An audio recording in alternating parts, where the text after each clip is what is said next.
L'Europe va intervenir de deux manières. Premièrement, elle peut vous aider à trouver une formation professionnelle, à obtenir une expérience professionnelle. Donc nous avons notamment dans le cadre des programmes de mobilité européenne, avant c'était ce qu'on appelait le programme Leonardo da Vinci, maintenant c'est Erasmus Plus formation professionnelle, et donc c'est un programme qui vise là à donner une formation professionnelle, tout simplement en faisant partir en stage des jeunes qui ont besoin effectivement d'une formation professionnelle.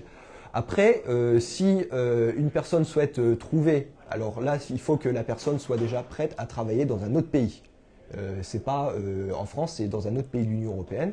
L'Union européenne a créé un service qui s'appelle EURES, donc c'est une sorte de gros pôle emploi européen dans lequel on va retrouver l'ensemble des offres des différents pôles emploi et services d'emploi nationaux. Si vous souhaitez, bon c'est un exemple qui est véridique, mais si vous souhaitez apprendre à devenir clown en Italie, il y a moyen.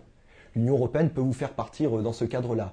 Si vous souhaitez devenir luthier ou apprendre à fabriquer des instruments de musique, vous pouvez partir dans ce cadre-là. Alors par exemple, pour le programme de luthier, ça va de 18 à 30 ans.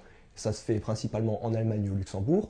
Mais voilà, ça dépend des organismes. Par exemple, on a le pôle emploi international qui fait les demandeurs d'emploi de longue durée et qui n'a pas de restriction d'âge. Mais pour d'autres organismes, ils peuvent par exemple se contenter d'une tranche de 18-26 ans, 18-25 ans. Voilà. Ça dépend vraiment des organismes. On n'a pas une harmonisation des diplômes, mais on a facilité la reconnaissance des diplômes, donc notamment via ce qu'on appelle les centres ENIC-NARIC.